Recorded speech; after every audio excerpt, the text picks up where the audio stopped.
Estefania, welcome to the Nifty Travel Podcast.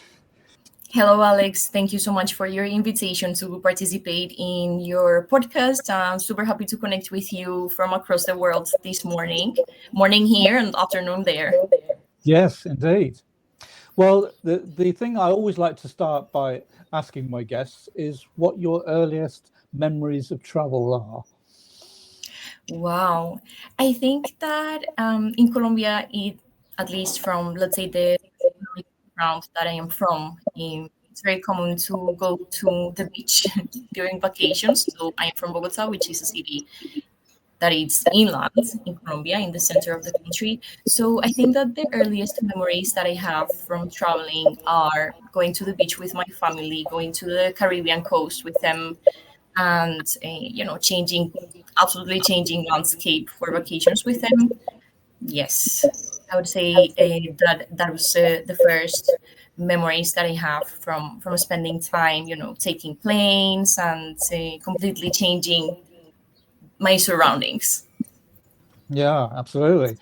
So, would you say that it gave you something that you realized you might use later, or was travel only something that came about much later for you? I guess that there was an association earlier between traveling and resting, right? Like when you travel, it's when you're going to stop your day-to-day activities. In the case of children, there's no school, there are no responsibilities, and then you travel, right? But of course, now that I have been traveling for almost 10 years non-stop, it has a complete different meaning for me. Absolute different meaning for me. I guess that it's still related to meeting people that I want to meet. I guess that's what's most important for me. I say that I return to places because of the people that are there more than because of what the place itself represents. Yeah.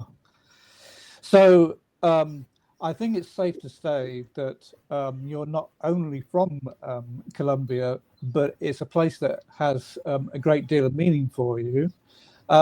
Having gone and visited places outside of Colombia and then gone back, has it changed your view and perspective of the country that you grew up in?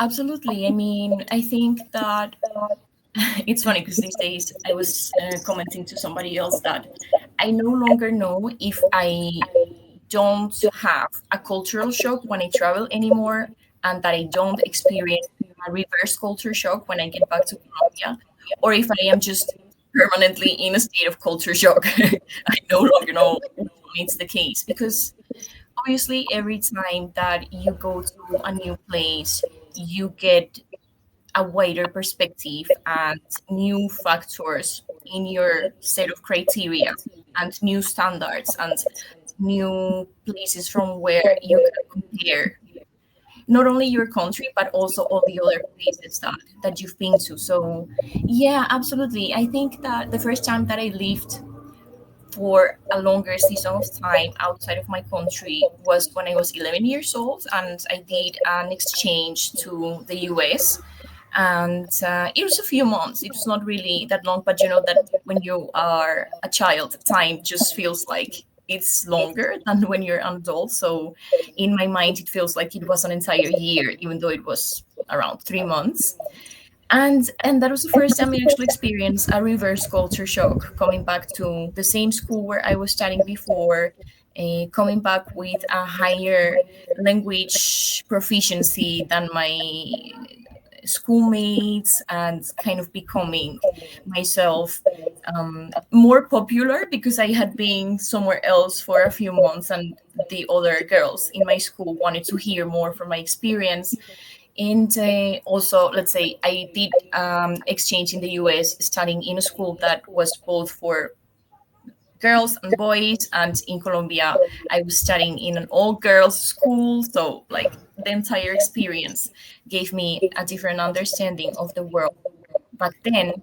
And then later, as an adult, when I moved abroad for the first time, I was 25, and certainly, and I moved to Denmark. So like imagine, from Colombia to Denmark, it's a gap in terms of how different the culture is, how different the environment, the climate, the way people relate to each other, the language, everything, criminality, safety, also nature, completely different. I think that when I returned to Colombia, I realized how tropical I was. Like, I didn't consider myself to be a very Caribbean person. I wouldn't have described myself as a Caribbean person before I went to Denmark.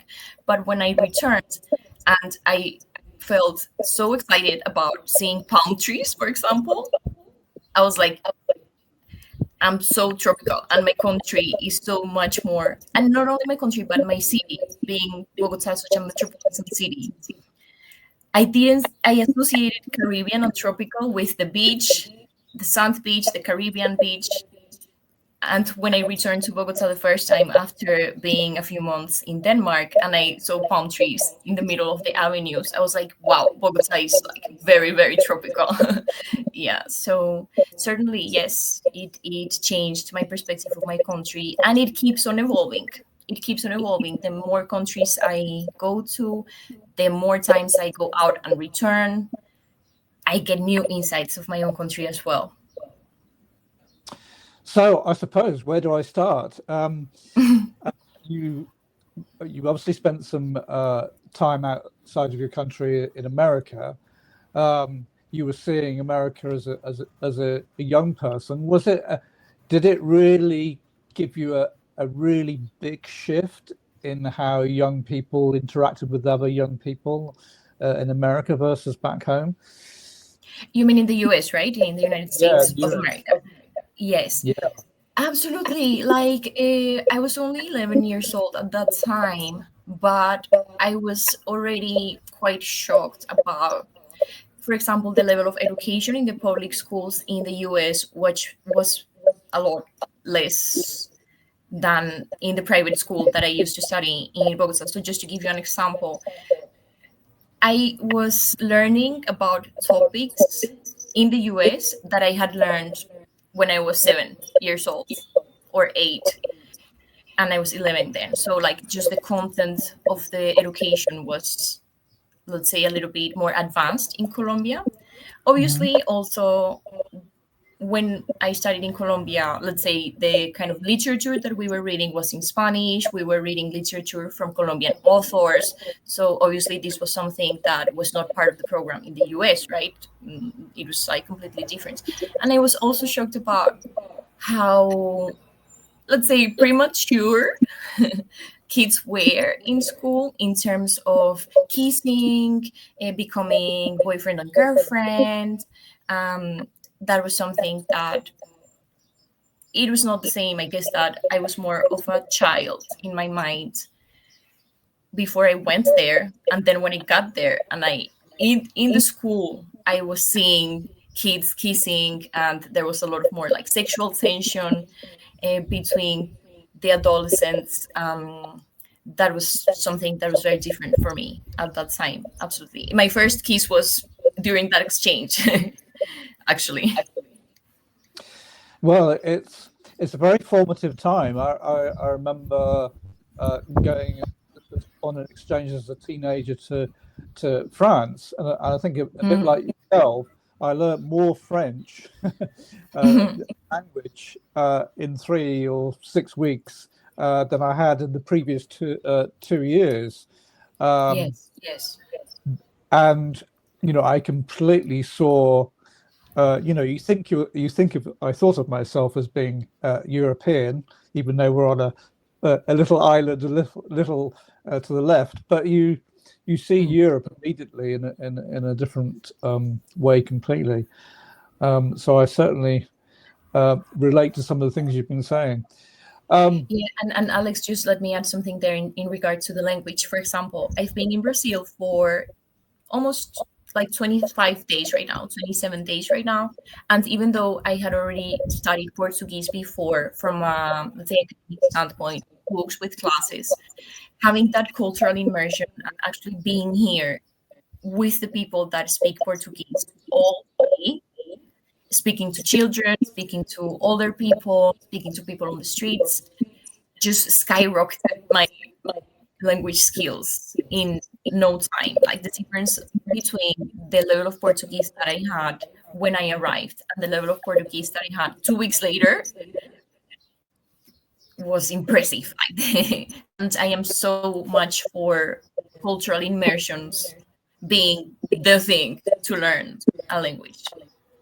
Yeah, well, I think with so many people traveling more than they used to, I think there's a lot more exposure to different languages.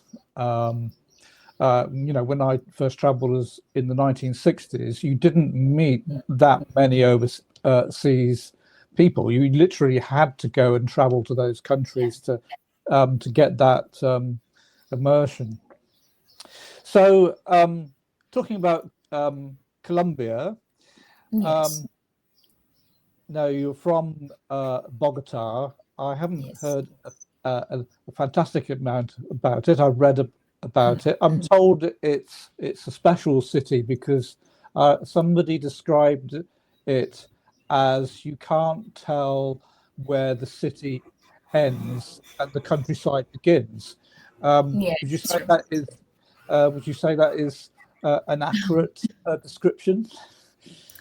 Yeah, Bogota is in like most cities in Colombia, they are in a valley. So you know that Colombia has the Andean mountains, the Andean mountain range that comes all the way from the south of South America, so all the way from Argentina across Chile, up through Peru, and all the way through Ecuador into Colombia. And when it enters Colombia, from the southern part of Colombia, it divides itself in three. So it is the same mountain range, but it gets divided into three. So in Colombia, we talk about the western, the central, and the eastern Cordillera de los Andes or Andean mountain range. So as you can imagine, it's like mountain valleys, mountains again, and then into the Pacific coast or from the other side into Venezuela, right? So most cities are in valleys in between mountains, and that's the case of Bogota. Bogota is in between big ranges of mountains. So it's a city that spreads like it's a long city when you look at the map. It's just like long, and the ecosystem there it's called an altiplano. Again, like alto. Some parts are high and some parts are plain. It's an altiplano. And not only Bogota is the altiplano, but the entire region of the inland region of Colombia, it's like that. So it's a massive city. It has high parts and lower parts. And so the main avenues that are in the middle of the city are also the avenues that connect with the main country roads that are going to take you out of the city into other parts of the country, into other regions of the country. And because the traffic is unsustainable nowadays, unsustainable nowadays, you can spend 2 hours in traffic inside of the city, and you can also spend 2 hours getting out of the city. So I guess that's why some people have told you that sometimes it's hard to tell where the city stops and where the country starts, because sometimes you're in a very nature places up the mountains that are still very much the city, and sometimes you just drive, let's say, all the way north, and it's just straight forward, straight line, and at some point it's no longer the city, but it's still the same the same avenue, let's say. So I guess that's Yeah. why you hear that about Bogota. Yeah. No, it's interesting how certain descriptions of places they can stay with you. So I always felt intrigued by that. Um, Certainly in the UK, if you travel any distance, and I've heard it said, say, example in Japan, that um, no country is the same as one region. Um, you can travel to different regions, and it's almost like you're in a different flavor of the same country. The people may speak a little differently, they have different dialects. Yes. Is that the same in Colombia? Absolutely. Even inside Bogota, Bogota has 12 million people, including the metropolitan area. So yeah, 12 million people, it's already a lot. And in some parts of Colombia, and also depending on the socioeconomic conditions of people speak differently. They have different slangs, they have different use of words, and different accents even, and obviously also outside of Bogota in other regions of the country the accents are very different, so you can perfectly recognize just from the way somebody speaks whether they are from Medellin or they are from Cartagena, very very marked accents, people from Cartagena, or whether they are from Bogota, or whether they are from the southern part country, Pasto, which is the closest, biggest city to Ecuador, for example, people speak, or like how Ecuadorians would speak as well. So yes, yes, in Colombia you also find that, and that is something lovely about Spanish, the Spanish language, and is that whenever a foreigner learns Spanish and they start traveling in South America, Central America, Latin America in general, except Brazil, which is the only country in the region which official language is Portuguese. Everyone speaks differently, and it can get very frustrating for foreigners who learn, let's say, an official Spanish, because it just changes very much between countries. Not only accents, but as I was telling you, the use of words can also change a lot. So the same word might be used very differently in each one of the countries. And also within Colombia, Colombia has 50 million, so also a lot of people. And we have around 64 different native indigenous languages that are still being used by the indigenous communities there. So it's very rich in terms of cultural and language diversity. Oh wow! I didn't realize there was that many different dialects. No, a friend of mine is from Argentina, and he was saying something similar to what you were saying about the Spanish language, um, because we went on a combined trip to northern Spain, which again has its own very distinct version of Spanish, which is not the Yes, same as European Spanish, Catalonian. not Uh, at all. um, So I think sometimes you say, or just because I speak uh, South American Spanish, it doesn't mean I can speak Catalonian. No, not at all. No, no, no, no. Catalonian, completely different. Same as in El País Vasco. They also speak very, very differently than Spanish language. Yeah, Or Galicia, for example, in Spain, when you go to Galicia, you know that people from Galicia also culturally feel like they are not part of Spain, and they also have their own language, which is Gallego, which is a mix between Portuguese and Spanish, and it's specifically from the region of Galicia. So yes, even within Spain, some regions don't even speak Spanish at all. yeah. But I think that's good actually. I think it just means culturally countries are rich in their heritage, the way people express themselves, and of course it expresses themselves in other ways, not just language, their food, the architecture, Yes. the kind of jobs that have evolved. So one of the things I see that you liked early on was you did some podcasting that centered around music. Of course, Yes. music has a very can reflect an area. Did you find that when you were, talking to people about the music that was important to them, did you find that it very much reflected, well, I don't know, the people themselves and where they lived, and Oh God. I love that you bring up the music topic to this conversation because music is a big part of my life. I love singing. I love dancing. Also coming from a South American culture and a Caribbean culture like the Colombian, where music is just like everywhere. And for instance, here in Brazil, I noticed that some of the smaller cities in the region where I am, which is the region of Pernambuco, that's the flag of this region of Brazil called Pernambuco. There are speakers, public speakers on the streets, like you know, just where the public lighting is set. There are speakers and there is a radio station from the city, local radio stations playing music publicly. Like that's something you would never see in Denmark, for example, where like silence is a cultural value. And yeah, certainly music. It's a good way for me to learn the language, to practice the language.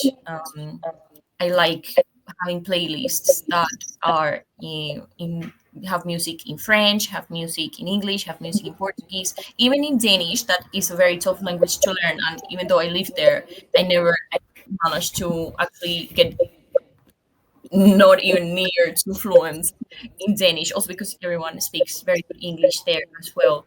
But I did make an effort to learn some Danish music, for instance, and that was a good way to learn about the culture itself. There is a really funny meme on the internet saying like how Latin Americans write happy songs and songs about happiness and joy coming from neighborhoods that look like this, and there is like a typical kind of favela type of neighborhood, and then versus the Nordics that write music about how like dark and terrible it is to live coming from neighborhoods that look like, and then you have like Frederick's Gate from Copenhagen, like beautiful neighborhood. So certainly music is a reflection of the emotional state, I would say, of a society in many Mhm. ways.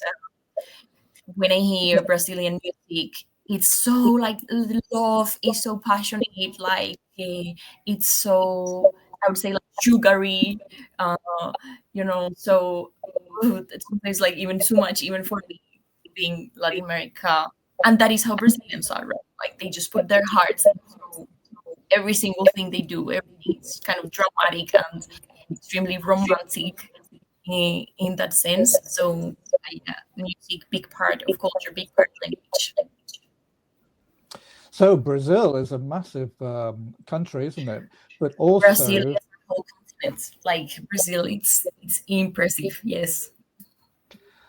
but I also it's a bit the population is very sort of one-sided. I always think, it's got some absolutely colossal cities, but they're Yes. mostly on the east coast. I interviewed a gentleman who went motorbiking across Brazil. Of course, Mhm. outside of the cities, you can be almost on your own. In many cases, Yes. completely on your own.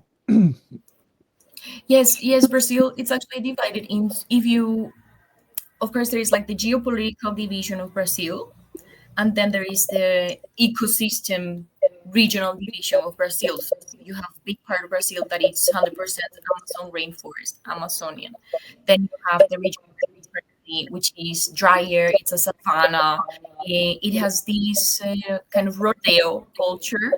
There's a lot of cows. There's a lot of cacti. People wear their cowboy hats, and they speak very clear, I would say, compared to other regions of Brazil where it's called chiar, when they make this sound a lot more frequently in their speech. Here they don't, for example. So it's kind of easier to understand what they are speaking. And then there is the southern part of Brazil where there are already seasons. Like here, there are no 4 seasons marked because it's closer to the equator. But when you go south, it's already same as Argentina in terms of coordinates. So they already have proper snow, winter, and proper like summer, spring marked for seasons. Also, they were colonized by more German people rather than Portuguese people or Italian people. This region, for example, Pernambuco, is the only region of Brazil that was colonized by Dutch. So there is also that historical influence from the Dutch that is very particular to this region. So yeah, Brazil is also divided into those like nature and ecosystem regions. As I say, like Brazil itself, it's an entire continent. It's impressive country, and it has 220 million people. So that's, you know, more than 4 times the population of Colombia, for example. That's a lot. Yeah, no, it's a lot of people, isn't it? Um, Yes. so when you one thing that you got into that you clearly like is you like the idea of being a reporter, and you got into doing reports for a local TV show. So tell me how that came about, and what was it like? That's a very good question. So I did study social communication and journalism as my bachelor's, and I always had a calling to be a writer. Ever since I was a child, I was journaling literally from a very early stage of my life. And even though I was very good in mathematics and I was usually representing my school in local and national Olympics, mathematic Olympics and stuff, my math teachers were very frustrated about the fact that I wanted to do journalism and I wanted to go for literature, for the field of social sciences, because I had that very strong calling from a very early age.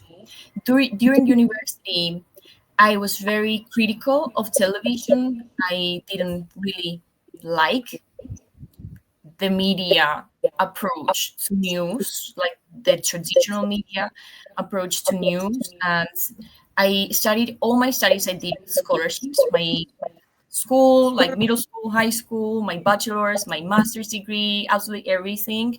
So when I got into university with the scholarship, I was very focused on press. Like I wanted to write, rather, or do radio. I also like radio a lot, but television was not in my, in my forecast or in my aims or objectives of life. But since I was also studying with a scholarship, I also used to work and study at the same time. This is very common in countries in Latin America. People need to make money as well as they study. And I worked for digital magazines, actually a music magazine while I was studying, also digital marketing agencies at that time already. I was working for Undurraga wines, Chilean wines brands while I was finishing my studies. So at the time that I graduated, I already had work experience in digital. So this newscast hired me for my for the internship, that was the last part of my bachelor's, in their digital newsroom. And after I did my internship in digital newsroom, I remember when I first got there, I called my mom and I said, I know that I already have a job in this digital marketing agency, and what they are offering me in terms of money here at the newscast is half of what I'm getting paid already in my other job. But I just feel like this is my place. This is the place to be. I loved the rush of the newsroom, all the screens, the production studio, just the vibe and the general way of working in the newscast. And that was my cue, like, I have to be here. And a few years later, I worked 4 years in the newscast, first in the digital newsroom, then in the newsroom, but as a junior editor, editing the news coming from the regional correspondents all across the country. And later, I became a reporter of socioeconomic news. That was my source. I was covering socioeconomic news. So let's say the Ministry of Mines and Energy, the Ministry of Work, the Ministry of Studies. So my topics were around society and economy. And I learned a lot from the experience, and I have a lot of skills now thanks to the television rush lifestyle, where you have to go live, and this is a newscast that broadcasts every day for an audience larger than 30 million people, also broadcasts for Latin American audience abroad outside of Colombia. So that rush of whatever I'm going to say, it's what it is because it's live. And it's also going to be heard, and it's going to impact so many people, and so many people whose only source of information is this one. Like, this is a national newscast, it's no cable television. Everyone in even the more remote areas of the country is going to hear what I'm going to say, right? So, like, that sense of responsibility, that rush, that working in team with the cameraman, and learning how to craft a story, and learning storytelling structure from an audiovisual standpoint. All of those skills I got from working in television. But at some point, I knew that I had to leave because it was very emotionally straining, especially after a few years when I had to cover the tragic, sensationalist type of news. And when I started getting commands from the editors to, get me the mom of the lost child in camera crying, because the competition just shows her crying, and I know she's there crying, so I'll just open up a slot here for you to go live with her on camera. And I was like, no, like, this is not, I'm not going to do any of these. And just being so close to people experiencing very hard life situations, especially the stories that I covered that involved children that somehow died in an accident, or I had like two specific stories with children that were my cup, my emotional cup. And I said, I am not fit for this sensationalist way of delivering the news, and I just don't want to go back to doing any of that. And that's when I moved abroad. That's when I went to Denmark to take my master's degree precisely in business and financial journalism. I really wanted to continue exploring the resources aspect of, what's important for humans, of like stories. Like, I understood that when you know how resources are distributed in the world, not only money, but also talent, knowledge, opportunities, skills, all kind of resources, you basically understand any social phenomenon. So I really wanted to continue learning about economy, macroeconomy, geopolitics, international relations, and nowadays I can tell you that I would not go back to working in a traditional newscast, television newscast, because that's the focus: making money, being sensationalist, diverting information from what really matters. So that's what I got from that experience. Yeah, well, I imagine it's complicated, isn't it? But I suppose you got to know more about your own country, at least from a Yes. personal perspective, I imagine. Yes.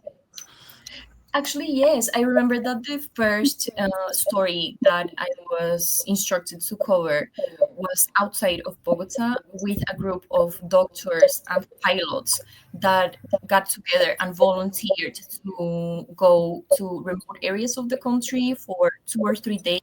And let's say where I went, they were doing um, surgeries for uh, eye surgeries for cataratas. I can't remember the name in English. And so also for women to not have more children, because it's a region, very poor region, and women used to have 7, 8, 9, 10, 11 kids, some of which would die before they reached 1 or 2 years. So it's just like 3 days of surgeries for women, and also for everyone having cataratas in their eyes. And I remember being there with my cameraman and representing the national news, and doing my interviews, and hearing the national anthem in one of the ceremonies that were going on there. And I was like, it's the same anthem, it's the same country, but it's so not the same country that I live in. It's so not the same country where I studied journalism, where I learned English, where it's absolutely different country. And I Yeah. got that experience through working with the newscast, going in small planes around the country, going in helicopters, like Hawk. What's the name of these helicopters? Military helicopters. Something that you would normally not do, right? If you were not a journalist working for the TV, you would not normally go on helicopters just because normally they know. I just overflew my city with the army in a helicopter. Amazing experiences. Yeah. Well, that must have given you a completely different view of the city that not many people get to see. Yeah. Fascinating. Yes. Fascinating, yes. So you've mentioned some of the countries that you've been to. Was there a point, having visited so many countries, that that you felt like this phenomenon that people now like to refer themselves as digital nomads? Was there a point where you suddenly felt, oh, I must be one of these now? Um, did you have that kind of moment? And what difference Yes. did it make to you? Yes. So far I've visited 25 different countries. Um, Most of them in Europe, but as you know, Europe is very, very small continent. And I like to say that it's also the most tribal continent of all. I think that when we refer to tribes and we use the word tribal, we tend to think about like indigenous people, or African tribes. But actually, I think the most tribal continent there is Europe. Like you go to Iceland and people speak Icelandic and they are 300,000 people. And you go to Slovakia, they speak Slovakian and they have their own culture. And like just like that, no matter if it's only 300,000, 500,000, 1 million people, they are a tribe. Like it's just like, and that is how I see Europe. So it's very easy to know 17 countries in Europe in one summer trip. I think that might not be as impressive as it sounds. 25 countries when 15 of them or 20 of them are actually European. And the others are here in South America, in Central America, Mexico, Peru, Brazil, Colombia, and the United States. The rest are all in Europe. And then the Middle East, I've been to Israel and I've been to Egypt, also different worlds, completely different worlds from Europe or from Colombia, especially Egypt. And that is going to lead me to your question because it was in Egypt precisely when I said like I am a digital nomad. Like this is what I am right now. This is what's going on, and this is what I want to do, and this is the lifestyle that I want to explore, and this is the lifestyle that I want to cultivate. And that was in 2019. So from 2016 until 2018, I did my master's. That was Denmark. That was London. 1 year in Denmark, 1 year there in London. Then I returned to Denmark because I had better chances of getting a working visa there than in the UK at that time. And so I returned to Denmark and I had a very hard time fitting into the culture. And I realized very soon in my job applications process that I was not going to get a job as a Latin American, not speaking Danish, in a journalism field in Denmark, and that I had to innovate if I wanted to earn some money quickly. So I became a freelancer, started really pushing my LinkedIn strategy, networking through LinkedIn, putting out content every single day. I remember I had this hashtag that was called my 30-day job search, my 30-day job hunt was the hashtag. And so every day for 30 days, I was posting content about job searching, how was my journey in terms of that. And that got me a lot of clients for specific projects, consulting clients, companies in Denmark that wanted to learn how to seal a sales deal with Latin American clients. Um, Also, journalistic gigs for congresses as well. I was covering congresses, so it was like a 1 weekend work, a 1 weekend job. And then what I would do is that I would take my Danish kroner and live with Danish kroner in a country that was cheaper, like Greece, Portugal, or in this case, Egypt. While being in Egypt, I was living there with the money that I got from a consulting gig in Denmark, precisely. And I was working super hard on my LinkedIn networking strategies. And while being in Egypt, I received a call from the Danish Ministry of Foreign Affairs informing me that a Danish colleague of mine and myself, had been awarded or had been selected to receive a grant, a travel grant to some journalistic work in Colombia. So it was like, I'm in Egypt, but I'm getting resources from Denmark to go travel in Colombia. And all of this is thanks to my digital work. It's thanks to the fact that I have a computer, a phone, and access to internet. And then that's what led me to decide that that was a lifestyle that I really wanted to cultivate since then. And then, yeah, then I continued. It was also circumstantial, and I also mentioned this in a previous interview, that I am not that digital nomad, remote worker that saved money and planned out a whole year trip. I was really just homeless in Denmark. I just really didn't have a place to live. I didn't have the resources to pay for a deposit. I didn't have the certainty that I was going to make money every month to pay for a rent. I just had to wing it, as we say, like, and trying to wing it, like winging it. I applied to so many volunteering positions within the European Union. The European Commission has a lot of volunteering positions for non-formal education workshops, some of these programs. So I participated in workshops like how to combat hate speech in the European context. Also, that was in Braga, in Portugal, for 2 weeks. And then I also participated in another one in Thessaloniki, in Greece, that was about media as a key tool for social integration. So I was volunteering, going to these things just to get a place to live, like literally just to get some food and somewhere to sleep. And that was a whole year, an entire year, from March 2019 until March 2020, when the global shutdown started. I was jumping from one place to another, just looking for a place to live and a place to sleep and a place to eat. And that's when I realized I want to live like this, but with a little bit more, financial security, a little bit more financial security, because it was very emotionally straining to do that for an entire year with such uncertainty. But I figured out that if I had the resilience to do it under those circumstances, I was fit for it. I was fit for the lifestyle.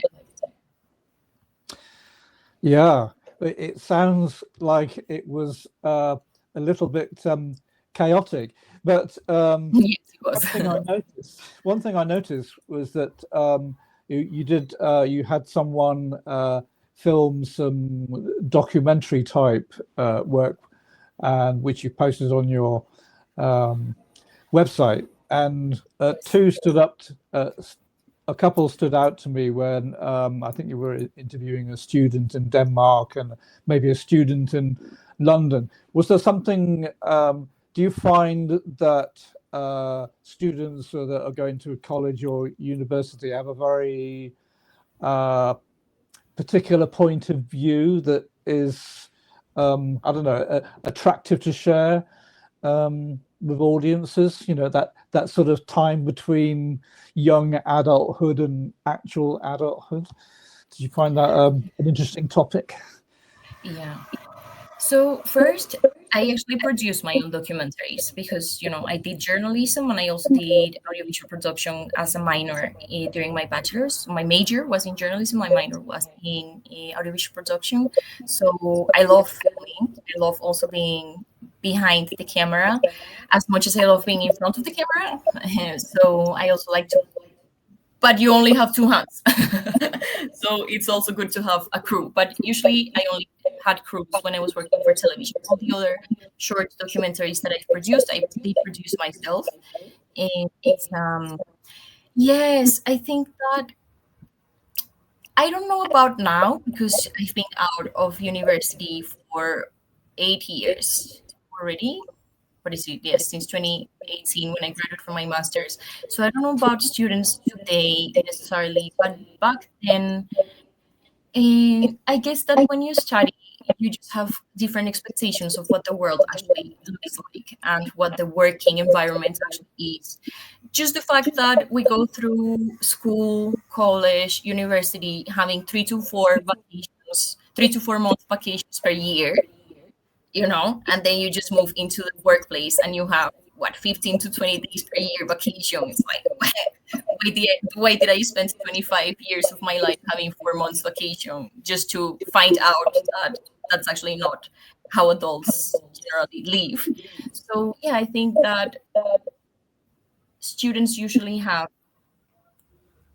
false expectations of what being an adult actually is.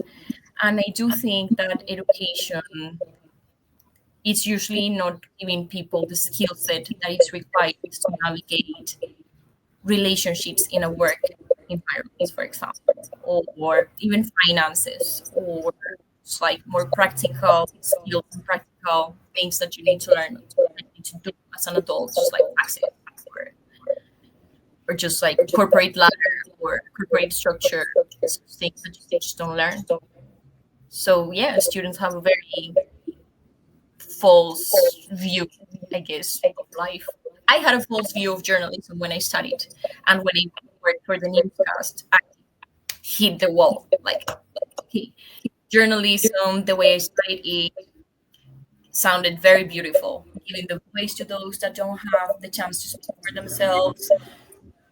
And then when I actually started working for media, I realized it was just about politics, interests, economic interests, and nothing like what I was expecting from my studies. Yeah. Well, in a global world, nothing stays the same for very long. Yes. In the UK, I don't know if they have you get similar phrases in another country, but in the UK they say a week is a long time in politics, Mhm. and the world, is constantly adapting and having to change. So, going on a slightly different tack now, you mentioned Egypt and Israel. Um, I just wondered if you could give me, what you found interesting about those two countries, and were you surprised by what you found there? I was tired in Egypt. I was really tired. I was there for 1 month, which is quite a lot of time. Um, I wanted to go to a city that was bigger than any city I had been to at that point. And the biggest cities I had been to at that point were Bogota and London. And Cairo has 25 million people. So when I got the opportunity to visit, that was because, remember, I mentioned those European. In one of those European programs, I met an Egyptian who lived in Germany, and he was returning to Egypt to visit his family for the first time in 2 years. And he invited me to travel with him around Egypt. And I said, great, Egypt is cheaper, sounds amazing, let's go check out the pyramids. So I went to Cairo, I went to Alexandria, I went to Luxor, and I went to Monsura, which is a very non-touristic place. It's a very, very orthodox, very, very orthodox zone of Egypt. So it's the first time that I had been in an entirely Muslim community where all women were wearing full-on burqas, and I was very tired. Like I was very drained. It was very hard to be an independent young woman in such a place. I remember, for example, carrying my backpacks, like walking with my super heavy, backpacks on my jeans at the airport, and getting ladies um, shutting their children's eyes like little girls so that they wouldn't see me when I was walking around with just like me, myself, and my bags. So I think that I had never loved Denmark as much as I did when I went back from Egypt to Denmark. And I was like, Lord, like, okay, progressive society. Yes, let's do this. So Egypt was very hard for me, especially towards the end of the trip. I was very drained. But I was just fascinated, of course, by the ancestral culture, by the archaeological sites.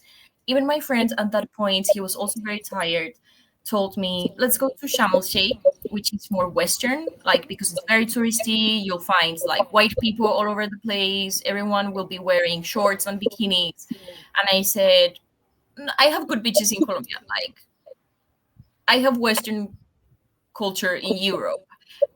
I don't have the Karnak Palace anywhere else. I want to go to Luxor. I want to go to where the ancient Egyptian ruins are. So I did that. But yeah, it was culturally super shocking also to see, for example, so many military activity on the streets, like military tanks, just like in the middle of the avenues in Cairo. Also something that you won't see in other countries. You won't even see it in Colombia, which is very much a country that experiences long-lasting war. But you won't see that. But I did see that in Egypt, so that was my experience there. And my experience in Israel was very short because Kenneth Group, the company that I currently work with, organizing congresses, has offices in Tel Aviv, and I went to meet my colleagues in Tel Aviv, and I was there only for 3 nights, 2 nights in Tel Aviv. And Tel Aviv, it's 100% a Western city, 100%. And then I went to Nazareth because I was raised a Catholic. I am devoted to Holy Mary. So I wanted to go to the church, the Holy Mary Church in Nazareth. So I went to the more Catholic sites of Israel. And as I said, it was only 3 nights. So it was not that much of a long time. And I don't think anything from being in Israel was shocking besides just the prices. Yeah, very expensive. Yeah, well, it's as you say, it's quite an advanced society compared with its neighbours, isn't it? Yes, And the videos I've seen of Israel, apart from the current the situation, yeah, you'd think you were anywhere else. So it's yes. Actually, I was there during Pride, so it was June or July, and Tel Aviv had one of the biggest Pride parades in the world, and every single restaurant, hotel, place in Tel Aviv at that time had an LGBTQ flag, and I mean, like, yeah. absolutely European city, 100% European city. So you mentioned a little while ago the importance of storytelling. Yes. So clearly you found that there's something that revealed itself to you when you were working in a journalistic role in Colombia. Is there a very close relationship between storytelling and journalism, or can you regard them as, I don't know, slightly different perspectives? How do you see it? I would say that journalism is a form of storytelling, and that you can apply journalistic strategies or journalistic formats to a storytelling structure, for example. I think that they coexist in that sense. I like the word in English because in Spanish you speak about periodismo, which is more derived from the periódicos, which are the newspapers. But in English, journalism is derived from journaling. And as I was telling you, from a very early age, I keep a lot of journals. I keep like dream journals, work journals, eh, emotional therapy journals, just like all sorts of journals. And for me, journalism, it's storytelling way of talking about the facts, the things that are facts that actually do happen, like, and we have evidence of that being a fact. While storytelling doesn't necessarily have to speak about facts, it can speak about fantasy, it can be fiction, it can be fantasy again, any other thing. But both of them ultimately are arts, and both of them, in a way, are a path towards delivering a message in a very human way. Because humans like stories, and humans have been telling stories to themselves and to each other ever since they developed a way to communicate between them. And nature itself, it's always telling us a story. Storytelling is for me, it's just an art that has many different forms of delivering a message.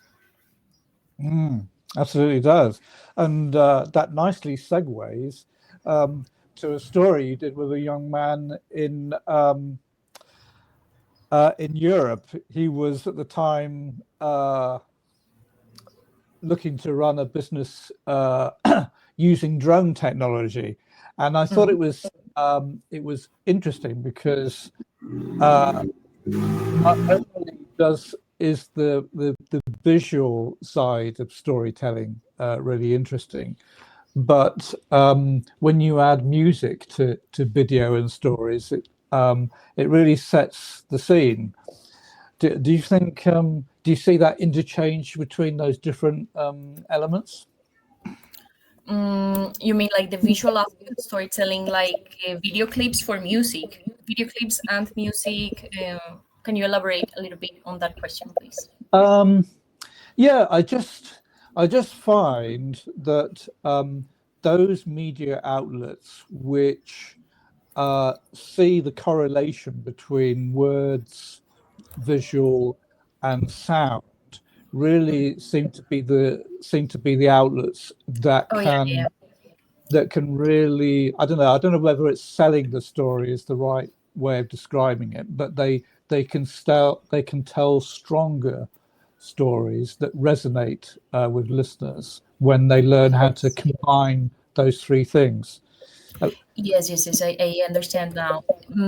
Yes, that goes back to the previous question you asked me about television and what I learned and what I liked, or how my experience was working for the newscast. And because of my experience working with television, I am 100% sure by my own first-hand experience that the most impacting format for delivering a message is audiovisual. Radio has an impact nowadays still in regions of the world that are, as we like to call in the global north, underdeveloped, because it's what people can access, radio, right? Mm, Internet or like written forms, books, I guess. Less people read books. We read more than any other of our modern history ancestors in terms of quantity, because we're always exposed to the phone and we're reading. All, might not be books, but we're reading content all the time. So, but audiovisual is super like the impact of audiovisual is unparalleled. I think that when you have to engage your eyes, your ears, your heart into paying attention to a story, the impact is absolutely unparalleled. Yes. Sorry, I had a glitch. No Yeah. worry. We Yes. well, like your answer, we can do magic with audio video, and Yes. uh, move. And it requires a lot of more technical skills. Yes, it does. It does. A lot of things can go wrong. But that's the beauty. That's the beauty of the internet in certain respects. That Yes. we can have conversations like this, which Yes. maybe only 10, 15 years ago would not have been possible. So Absolutely. I feel we're a lot closer to other people than we've ever been before. Yes. Yes. And just to conclude that part, people like to see people. Like, it's not random that all these social media algorithms favored videos where somebody's showing their face when somebody's speaking to the camera. It's not random. It's because people like to see people. People want to hear the story firsthand from the person who is there. And for instance, one of the things that I love the most about being a global citizen is that I get the news from my friends who are on site. Like, I can just call somebody in a different country and actually ask, like, how is the situation for you right now today? And for me, that's so much more valuable. Yeah, absolutely. So I wanted to ask more generally about South America. I've Yes. heard a lot about it. Please I've, come visit. yeah, well, I think as a European, South America still has an air of mystery about it.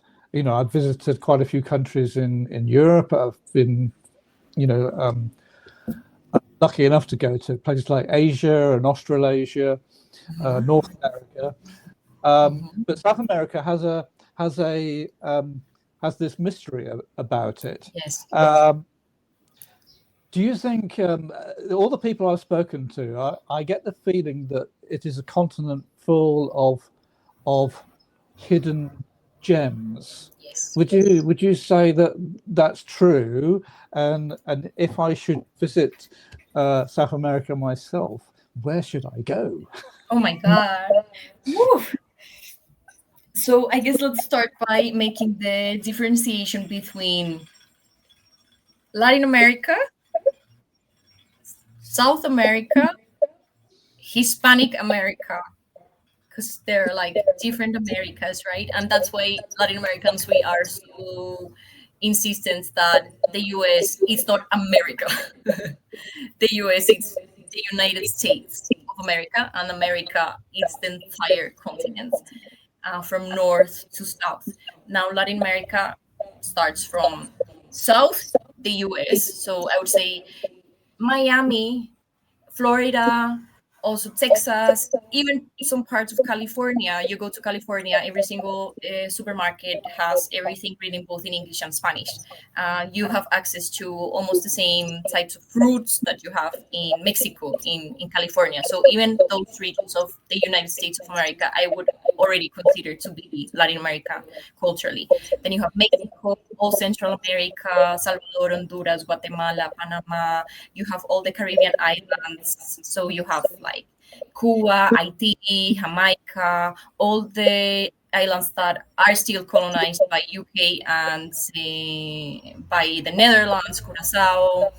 And then you have South America that starts in Colombia and ends in Argentina, goes through Venezuela, the Guyanas, the French Guyana, Brazil, massive, massive, massive country, Argentina, Paraguay, Uruguay, Peru, of course. And we need to understand at this point in history that what we think of the world is a result of crafted stories from colonization times. And so all of that history that was erased and was reframed and was resignified has given people a false perspective of what the region is. South America, and I would say all Latin America particularly, are, as you say, mysterious. And I would use the word mystical a lot more because our indigenous that were wiped out were so much more advanced than any culture at that time. Like nowadays we have all kind of technology showing us the scale of the cities that were here in the 1400s, and the scale of the infrastructure for cultivating, for the scale of the educational systems that they had, where like the scale of the hygiene infrastructure of these cities were so much more advanced than Paris or London at that time. So all of that was wiped out, and now it's being brought back into people's eyesight through technology, through, like, for example, eco sound. And we can see that under the heavy um, wilderness of nature, for example, in Guatemala, there are the ruins of all of these cities that existed at that time.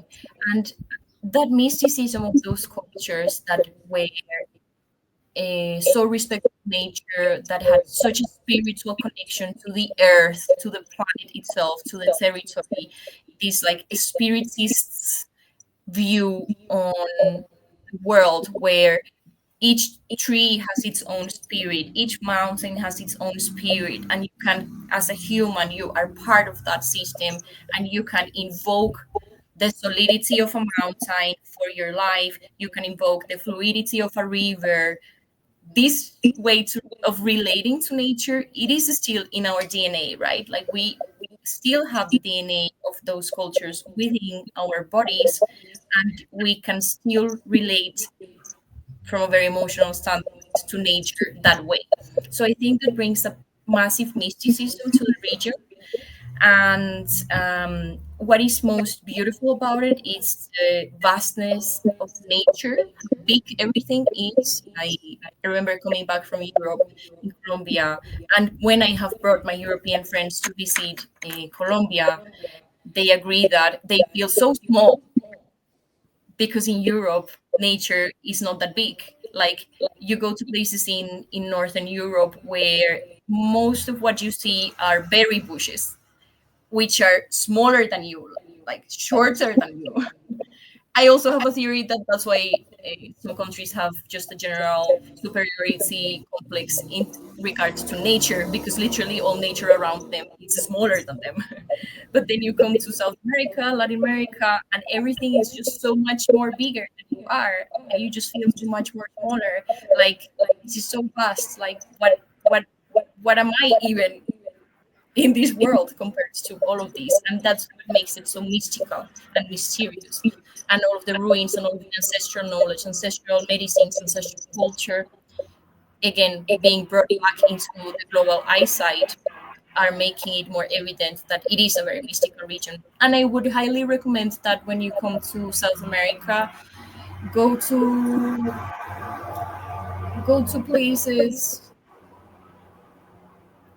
I mean, I'm always telling my European friends, don't come to South America for 1 or 2 weeks. Like, if you're already going to make the investment of crossing the Atlantic and coming all the way down here, take your time to explore it. Take your, if you can and have the possibility, take a few months to be here, because it's gonna be worth. And moving here, it's difficult. Like, going from Brazil, let's say going from Rio de Janeiro to Bogota, it's gonna take you at least 2 flights, and it's gonna take you at least 10 hours. I think people have the perception that South America is like Europe, when you just take like a 50 euro plane, and in 2 hours you are from London to Paris. And you're not. Like, in South America, it's a big place. It's gonna take some time. Like, if you want to go from Bogota to Mexico, it's gonna be 7 or 8 hours flight, right? So yeah, so it's very big. So take your time and go to places, nature sites. Like, I love Colombia. I'm always inviting people to come to Colombia. So I would personally recommend you to come to Colombia first. It's also the gateway into South America. But I have to warn you that if you do come to Colombia first, you might not want to continue because that's what happens to a lot of people that start in Colombia, that then they delay their trips to the other countries because they discover that there is so much more to see. They can go to so many different places: Pacific, Caribbean, inland, mountain, so many different landscapes they can explore just in that country. Yeah. Peru, I mean. Peru also has all of the ruins from the Incas.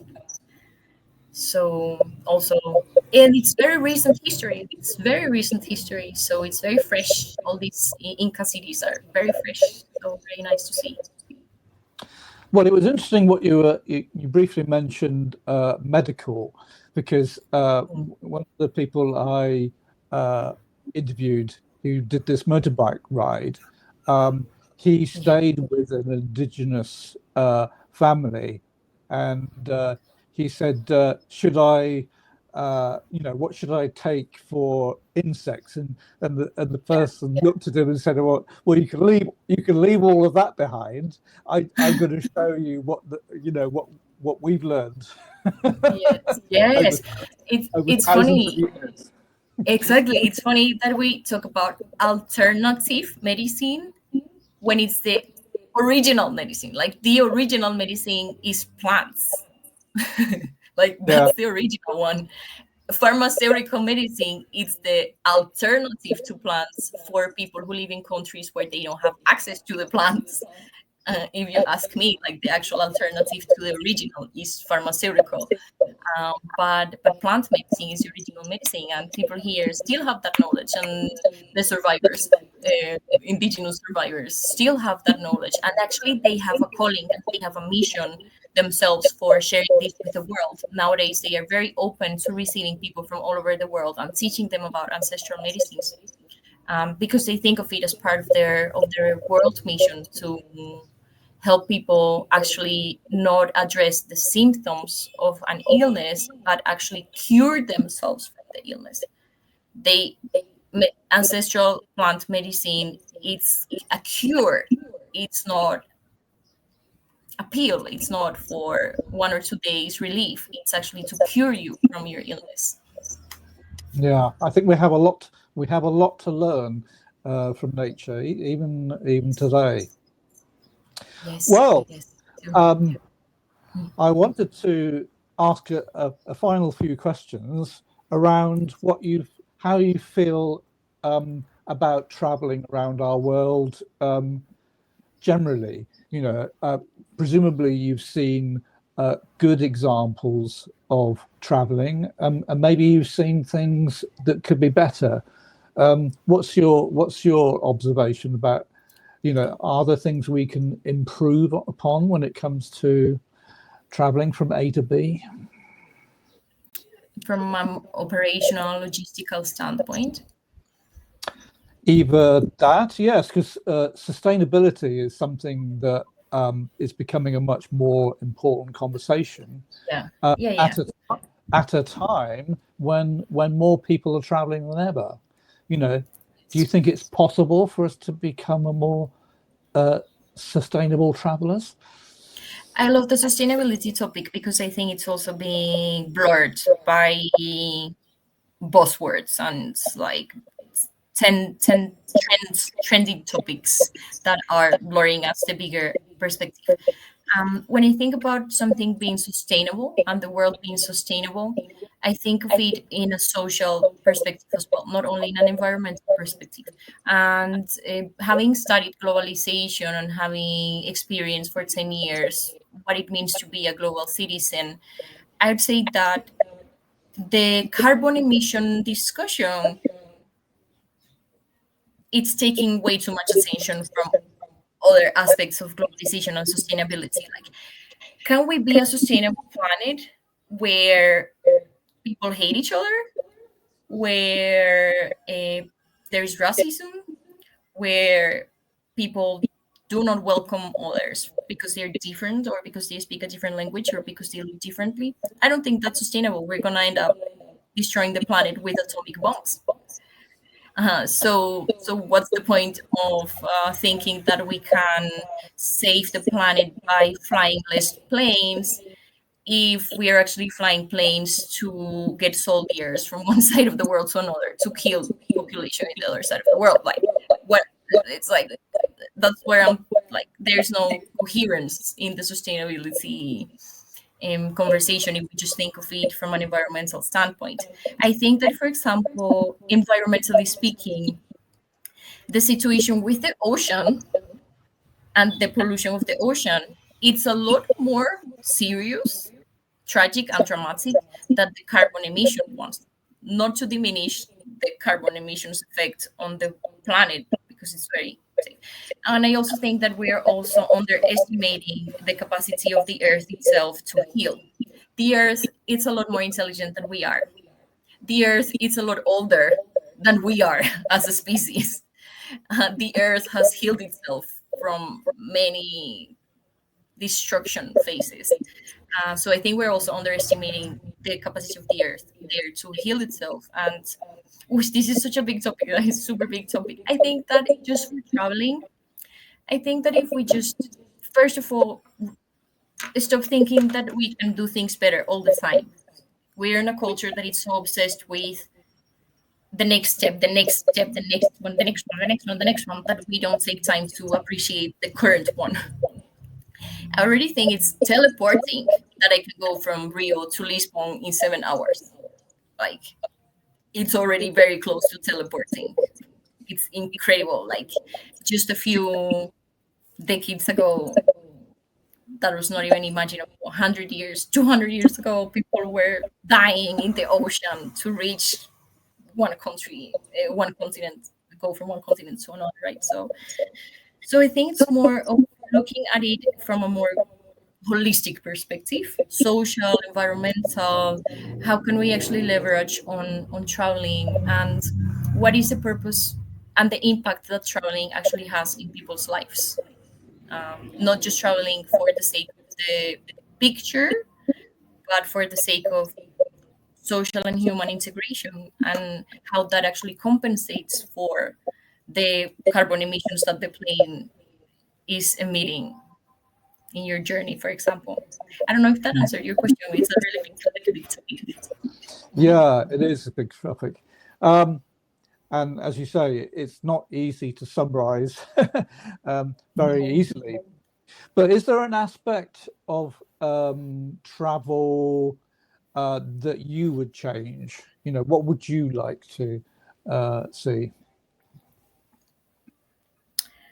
I would like to see more people, um, how do you say, it's like removing the myth that traveling is an elite thing to do, that traveling becomes more accessible, more of like a human right, for example, like the right to travel. We have the right to move, right? It's a human right.